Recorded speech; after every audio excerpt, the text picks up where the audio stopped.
অষ্টম শতাব্দীর শ্রী পদ্মনাভ স্বামী মন্দির ভারতের 108টি মন্দিরের মধ্যে একটি, যা ভগবান বিষ্ণুকে উৎসর্গ করা হয়েছে। এই মন্দিরে আপনি ভগবান বিষ্ণুকে ফণাযুক্ত সর্প অন্তরের ওপরে হেলান দিয়ে দেখতে পাবেন। রাজা মার্তান্ডা বর্মার সময় এই মন্দিরটির একটি বড় সংস্কার করা হয়েছিল।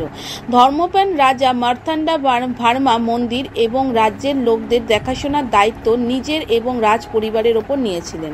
এটি ত্রিপদী দানব মন্দির এবং এর দেবতাকে দান করার ঐতিহ্য দ্বারা অনুসরণ করা হয়েছিল।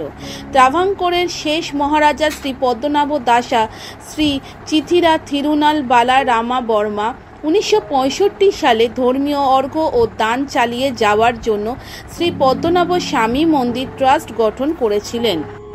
আজ অবধি মন্দিরটি রাজ পরিবারের নেতৃত্বে একটি ট্রাস্ট দ্বারা পরিচালিত হয়, যদিও মন্দিরে প্রবেশের অনুমতি শুধুমাত্র হিন্দুদের।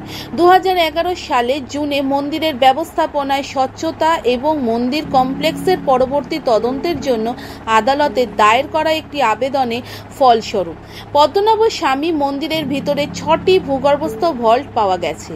তাদের পরবর্তীতে ভল্টের নামকরণ করা হয় A, B, C, D, E এবং F। 6টির মধ্যে তারা 5টি খুলতে সক্ষম হয়, যেখান থেকে সোনার মুদ্রা, মূর্তি, গয়না, মূল্যবান পাথর, মুকুট এবং এমনকি সোনার সিংহাসন পাওয়া গেছে। 6টি ভল্টের মধ্যে 5টির মেঘা লকগুলিকে অনেক পরিশ্রমের পরে খোলা গেছিল। ভল্ট এতে 5টি খোলা ভল্টের মধ্যে বেশিরভাগ ধন ছিল।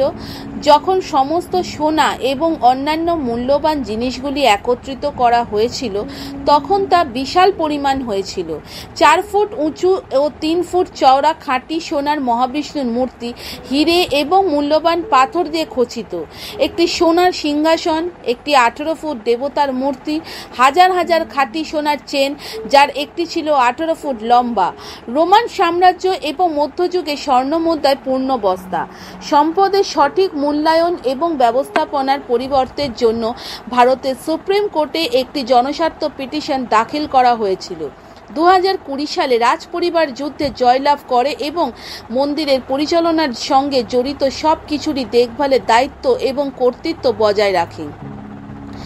এখন খোলা না হওয়া এক ভল্ট বিতেই যত রহস্য লুকিয়ে আছে। বিভিন্ন সংবাদ প্রতিবেদন অনুসারে তারা যতই চেষ্টা করুক না কেন, ভল্ট বি কখনোই খোলা যায়নি।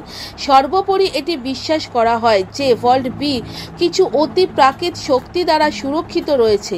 এটাও বলা হয়েছে যে কেউ রহস্যময় ভল্টটি খোলার চেষ্টা করলে কিছু গুরুতর সমস্যাকে আমন্ত্রণ জানাবে।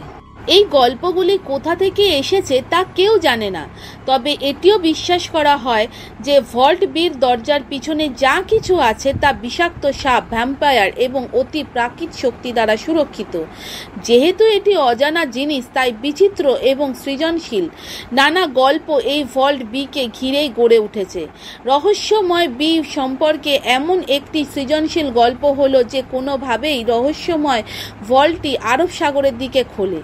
গল্পের এই সংস্করণটি বিদ্যমান কারণ মন্দির কর্তৃপক্ষ ভল্টের দরজা খোলার চেষ্টা করেছিল যখন তারা হঠাৎ ঢেউ বিধ্বস্ত হওয়ার শব্দ শুনতে পায়। এতে তারা স্পষ্টই পিছু হটে এবং হাল ছেড়ে দেয়। বিষধর সাপ নাকি আরব সাগরের রুক্ষ জলরাশি, এটা জানার উপায় নেই।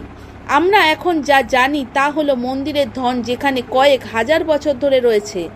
চেরা, পাণ্ড্য, পল্লব, চোল এবং আরও অনেক রাজ্য থেকে তারা সকলেই শ্রী পদ্মনাভ স্বামী মন্দিরে উদারভাবে দান করে আসছে, আর এইসব হাজার হাজার বছর ধরে চলে আসছে। এটা নির্দ্বিধায় বলা যায় যে শ্রী পদ্মনাভ স্বামী মন্দিরের সম্পদ এবং রহস্য অকল্পনীয়।